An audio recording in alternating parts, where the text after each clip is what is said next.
Myself Muzammil Ahmad Rathar, working as a vocational teacher, higher secondary school, Sanjipura. My VTP is Beable.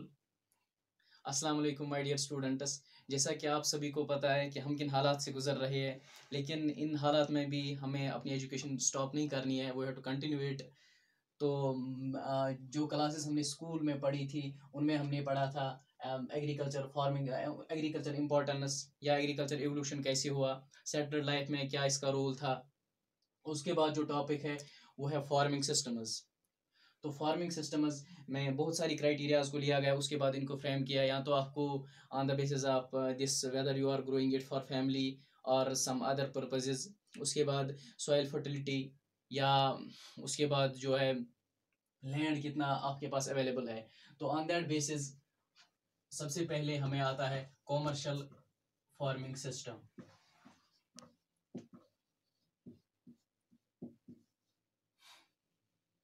Commercial farming system में आएगा जब एक farmer एक crop cultivate करता है या बहुत सारी क्रॉप्स कल्टीवेट करता है, लेकिन उसका सोल एम होगा जो भी वो क्रॉप कल्टीवेट करेगा उसको वो सेल करनी है, फैमिली कंजप्शन के लिए नहीं है।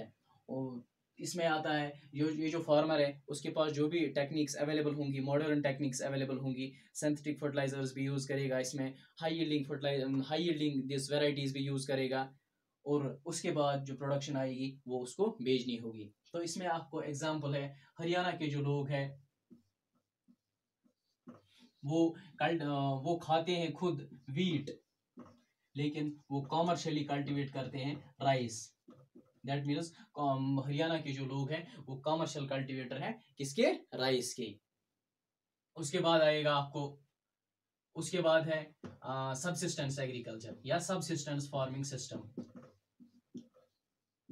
सबसिस्टेंस फार्मिंग सिस्टम में आएगा जब एक फार्मर उसके पास लैंड कम हो या लैंड अगर ज़्यादा भी हो वो फ्रेगमेंटस में हो, एक ही जगह ना हो, तब वो कल्टीवेट करता है क्रॉपस। लेकिन इसका जो सोल एम होता है वो उसको कमर्शियली दूसरों के लिए कल्टीवेट नहीं करनी होती है, बल्कि उसकी जो फैमिली नीड्स हो वो फुलफिल करने होंगे, या रादर आई कैन से जो वो क्रॉप कल्टीवेट करेगा वहाँ से वो उसको अपनी फैमिली के लिए होगा, फैमिली कंजप्शन के लिए। तो तब that farming is known as subsistence farming. तो आप सब इस फार्मिंग वाले सिस्टम से बखूबी वाकिफ होंगे क्योंकि some of us are involved in it directly.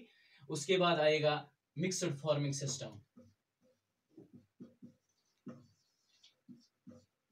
Mixed farming system में आएगा जब एक फार्मर कल्टीवेट करेगा क्रॉप्स भी और उसके साथ एनिमल हस्बेंड्री भी, यानी कैटल रेयरिंग भी उसके साथ होंगी on the same piece of land.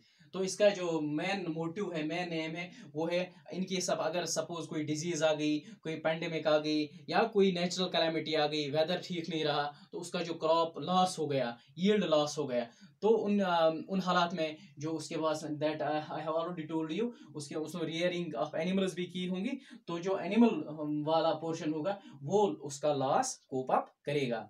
So mixed farming system में आपको दोनों आएंगे, क्रॉप कल्टीवेशन भी और रियरिंग ऑफ एनिमल्स भी। और उसके बाद आता है ये this farming system is on the basis of soil health. जैसा कि मैंने आपके साथ पहले ही डिस्कस किया है कि ग्रीन रेवोल्यूशन कैसे आ गया,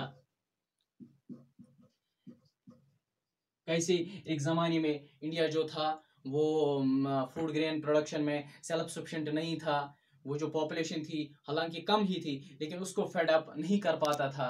तो उस टाइम क्या हुआ, फूड एंड एग्रीकल्चर ऑर्गेनाइजेशन का जो इंडिया फाउंडिंग मेंबर बन गया, तो तब कुछ वेराइटीज़ राइस वीट की रिलीज हो गई, हाई यील्डिंग वेराइटीज़, या excessive use of synthetic fertilisers हुआ, तो तब उससे जो ग्रीन रिवोल्यूशन आ गया तो उससे हिंदुस्तान की प्रोडक्शन इंक्रीज हो गई। तो ये वाला आपने पहले ही पढ़ा है, लेकिन उसका जो दूसरा साइड था, इसकी जो डिसएडवांटेजेस थी, तब हमें वो पता नहीं चली थी। जब बाद में हम साइंटिस्ट्स ने देखा इसके जो डिसएडवांटेजेस हैं वो भी कुछ कम नहीं है, तो तब उनको ख्याल आया कि there must be some system which is environment friendly, which is soil friendly, so that they can save environment, they can save soil। तो तब उनको ख्याल आया ऑर्गेनिक फार्मिंग सिस्टम का। ऑल्दो ये कोई नया फार्मिंग सिस्टम नहीं है, ये पुराना ही फार्मिंग सिस्टम है। इसमें क्या करता है कि एक फार्मर इसमें इसमें उसके पास जो भी मटेरियल होगा वो यूज़ करता है, प्रीवियसली स्टोर्ड मटेरियल होगा उसके पास प्रोपगेटिंग के लिए, यानी सीड्स वगैरह।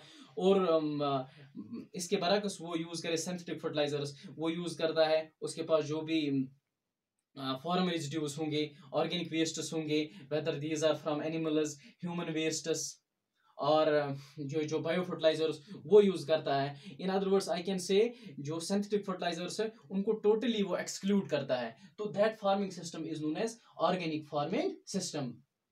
तो मेन जो आपने 4 सिस्टम्स पढ़े, इसके इसके अलावा और भी कुछ फार्मिंग सिस्टम है। इंटेंसिव फार्मिंग सिस्टम है, जहाँ पे आपको लैंड कम हो लेकिन वो प्रोडक्टिव हो, वो भी इसमें आता है। उसके बाद एक्सटेंसिव फार्मिंग सिस्टम, आपके पास लैंड बहुत ज़्यादा है लेकिन वो प्रोडक्टिव नहीं है, तो आपको वहाँ हॉरिजॉन्टल प्रोडक्शन हॉरिजॉन्टली ज़्यादा जाना है प्रोडक्शन इंक्रीज करने के लिए।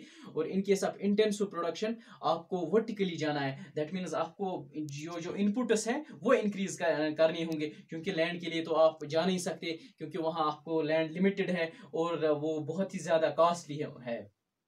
तो एक बार फिर से हम रिवाइज करते हैं, हमने क्या पढ़ा। हमने पढ़ा फार्मिंग सिस्टम्स में हमने पढ़ा कॉमर्शियल फार्मिंग सिस्टम। जैसे मैंने पहले ही कहा, कॉमर्शियल फार्मिंग क्या है, खुद के लिए इसको कल्टीवेट नहीं करना है, दूसरों के लिए कल्टीवेट करना है, और that to at large production करनी है।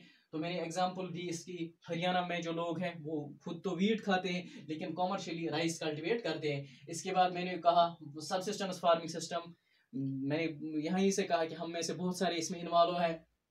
सबसिस्टेंस फार्मिंग सिस्टम में कर रहे हैं, हम खुद के लिए क्रॉप कल्टीवेट करते हैं। उसके बाद मिक्सड फार्मिंग में कल्टीवेशन ऑफ क्रॉप्स भी करते हैं, लेकिन उसके साथ साथ रियरिंग ऑफ एनिमल्स भी करते हैं। दोनों में से एक अगर लॉस हो जाएगा तो ये या ये वाला एक दूसरे का जो लॉस होगा वो कोप अप कर सकते हैं। उसके बाद जो सॉइल हेल्थ के लिए इंपॉर्टेंट था, एनवायरनमेंट के लिए इंपॉर्टेंट था, वो है ऑर्गेनिक फार्मिंग। तो वो भी हमने डिस्कस किए हैं।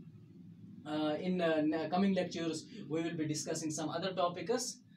Till then मैं आपको ये सलाह देना चाहूँगा कि आप अपने घर पे रहें, आराम से पढ़ें और अपना टाइम वेस्ट ना करें, और बाहर जाने की कोई ज़रूरत नहीं है।